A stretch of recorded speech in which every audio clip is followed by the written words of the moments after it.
Hello bachcho, let's see this question. The question says the IUPAC name for CONCSNH3 whole 5 Cl2 is, and the options are pentaamine thiocyanate N cobalt 3 chloride.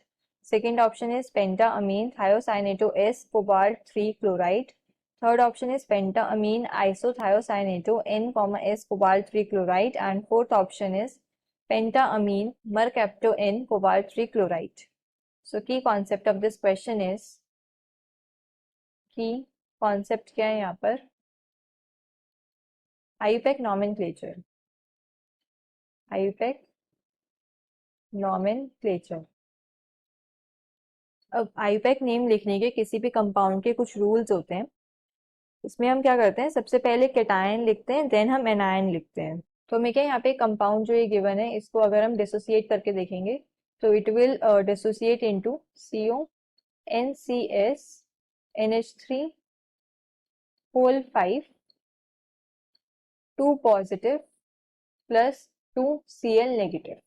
तो हमारे पास ये जो complex है, that complex is cationic complex. Cationic complex given है हमें। तो सबसे पहले हम कैटायन लिखेंगे और कॉम्प्लेक्स क्या है, हमारा कैटायन है। अब कॉम्प्लेक्स की हम नेमिंग कैसे करते हैं, पहले हम लिगेंड्स लिखते हैं, देन उसके बाद हम मेटल आयन लिखते हैं, followed by its oxidation state. तो यहाँ पर हमें दो लिगेंड्स गिवन है। दो लिगेंड्स कौन से हैं, एक है हमारे पास NCS, एक है NCS। NCS क्या होगा, थायोसाइनेटो है। बेसिकली थायोसाइनेटो कौन सा होता है, SCN होता है। एंड जब उसकी लिंकेज N साइड से हो तब हम उसे थायोसाइनेटो N बोलते हैं, एंड जब S साइड से लिंकेज होती है तब हम थायोसाइनेटो S बोलते हैं। So this is thiocyanato N।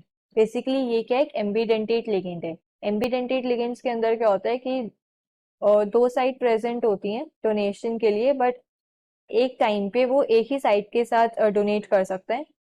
ऐसे लिगेंड्स को हम एम्बीडेंटेट लिगेंड्स बोलते हैं। तो ये क्या है, थायोसाइनेटो N। और एक लिगेंड हमें इसमें गिवन है NH3। NH3 के लिए हम यूज करते हैं अमीन। NH3 इज अमीन। अब हमें जो लिगेंड्स लिखने होते हैं ये अल्फाबेटिकल ऑर्डर के अंदर लिखने होते हैं। तो अमीन इज स्टार्टिंग विद A, तो ये पहले आएगा, देन आएगा थायोसाइनेटो N। तो अगर इसका हम नेम लिखें, नेम में आएगा अमीन। अब अमीन हमारे पास 5 अमीन लिगेंड्स गिवन है, तो हम यहाँ पे प्रीफिक्स यूज करेंगे पेंटा। सो पेंटा अमीन, अमीन।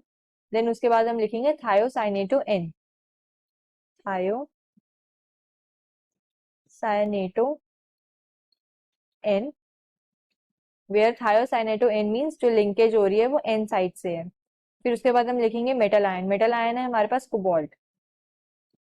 मेटल आयन हमने लिखा कोबाल्ट।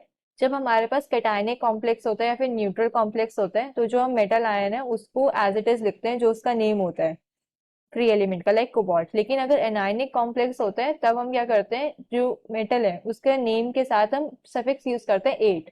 तो अगर एक एनायनिक कॉम्प्लेक्स होता है तब हम यहाँ पे लिखते हैं cobalt 8, but it is a cationic complex, तो हम लिखेंगे कोबाल्ट। देन उसके बाद इसकी ऑक्सीडेशन स्टेट। तो अगर हम ऑक्सीडेशन स्टेट कैलकुलेट करें, कोबाल्ट की ऑक्सीडेशन स्टेट को हम एक्सलेट कर लेते हैं, देन प्लस। अभी जो थायोसाइनेटो N है ये क्या होता है, नेगेटिव होता है, मतलब इस पे -1 चार्ज होता है, तो ये आएगा -1। प्लस अमीन लिगेंड, ये क्या होता है, न्यूट्रल लिगेंड है, +0। एंड ओवरऑल चार्ज क्या है कॉम्प्लेक्स पे, +2। तो x की वैल्यू क्या आ जाएगी यहाँ से, +2 +1, और x इज इक्वल टू +3। तो ऑक्सीडेशन स्टेट आ गई +3। तो हम पैरेंथेसिस के अंदर लिखते हैं ऑक्सीडेशन स्टेट, तो ये आ गए कोबाल्ट 3। देन उसके बाद हम क्या लिखेंगे, एनायन। एनायन क्या है यहाँ पे, क्लोराइड है, क्लोराइड। सो आईयूपैक नेम क्या हो गया, penta amine thiocyanato N cobalt 3 chloride. अगर मैं ऑप्शंस के अंदर चेक करूं, first option is penta amine thiocyanato N cobalt 3 chloride, which is the correct option. Second के अंदर थायोसाइनेटो S लिखा है, ये इनकरेक्ट है। थर्ड ऑप्शन के अंदर आइसोथायोसाइनेटो लिखा है एंड N, S लिखा है, तो ये भी इनकरेक्ट है, this is not the correct representation. And fourth के अंदर पेंटामीन मरकेप्टो N लिखा है, ये लिगेंड ही अलग लिखा है, तो therefore it is also incorrect option. So we can say the final answer is option 1. Hope you understood this well. Best of luck.